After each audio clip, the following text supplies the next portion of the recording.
Bonjour. Après les compléments circonstanciels de la dernière fois, nous allons passer à d'autres sortes de compléments. D'abord, on a ce qu'on appelle le complément d'attribution. Complément d'attribution.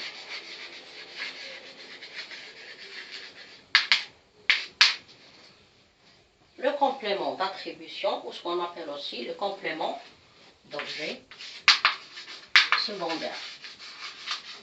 D'objet secondaire. C'est un complément introduit par les prépositions à ou de. Il se trouve après un verbe qui a déjà un complément d'objet direct ou indirect. C'est-à-dire, le complément d'attribution est un second complément du verbe qui a déjà un complément d'objet direct ou indirect. Je m'explique. Il donne un livre à son ami. Il, sujet, donc c'est le verbe donné au troisième personne, donné, le verbe donné au présent, verbe, le sujet c'est la troisième personne du singulier, un livre, complément d'objet direct, que donne-t-il à son ami? Il lui donne un livre à son ami, c'est le second complément d'objet, qu'on appelle complément d'attribution.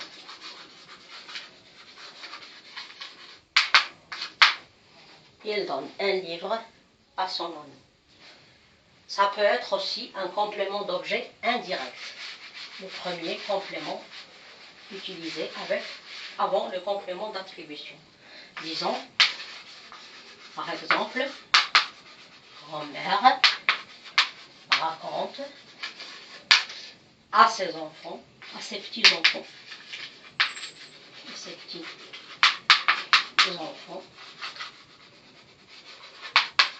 de belles histoires. Grand-mère sujet, raconte c'est le verbe, sujet, verbe, raconter au présent.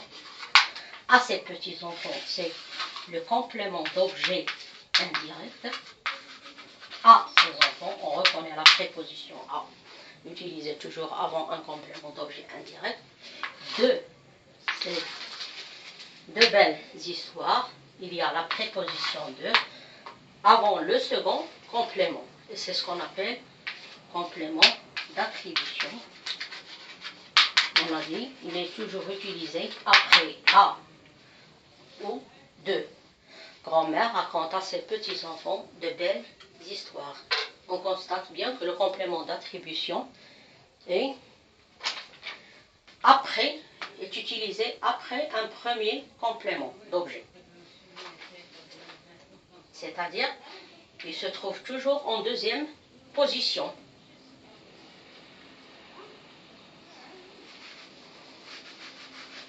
Nous avons ce que nous appelons complément d'agent. Complément d'agent.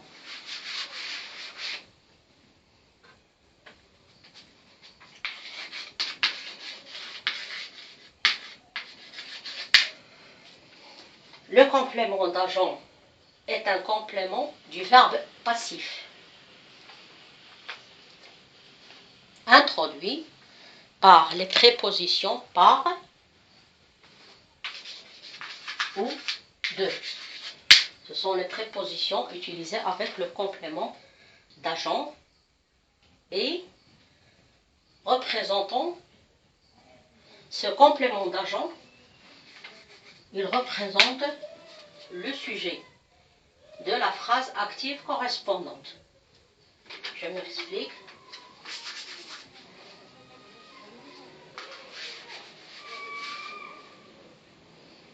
Le vainqueur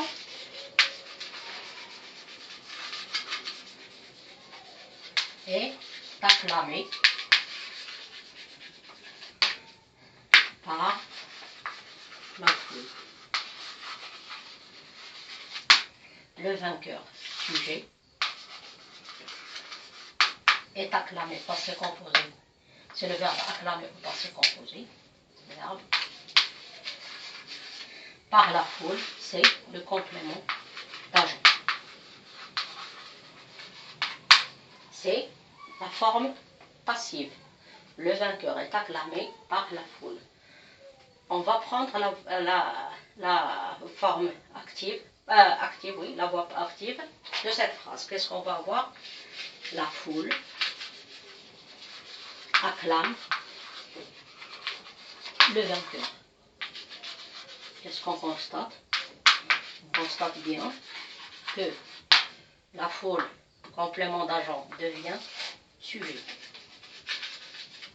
Et le sujet devient complément d'objet direct. Le verbe ici utilisé, c'est le verbe acclamer au présent.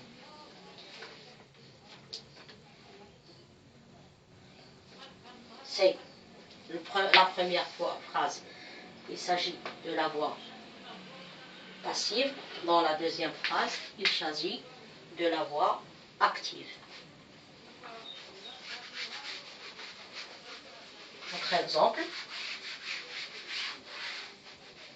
pour mieux éclaircir la chose, les ouvriers, la maison est construite par les ouvriers. Forme, c'est la forme passive, la maison sujet et les ouvriers complément d'agent.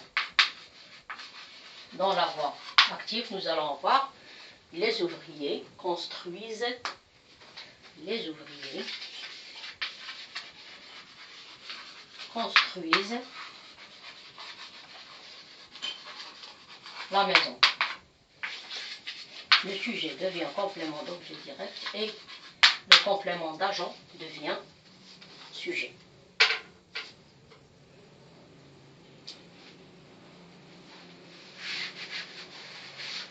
Une chose importante à retenir, c'est que les verbes intransitifs n'ont pas de complément d'objet, mais ils ont des compléments circonstanciels. C'est-à-dire un verbe intransitif comme par exemple dormir, aller, etc. peuvent avoir des compléments circonstanciels mais pas des compléments d'objet. Citons des exemples. Il marche, marcher aussi, au marché est aussi un verbe intransitif. Il marche vers la montagne. Il marche vers la montagne. Marche, c'est le verbe marcher présent. Il marche vers la montagne, c'est un complément circonstanciel de lieu. Marcher, c'est un verbe intransitif. Autre exemple. Elle dort tard le soir. Le verbe dormir au présent est un verbe intransitif. Le soir, complément circonstanciel de temps. Elle dort tard quand? Le soir. C'est tout pour cette séance. À la prochaine.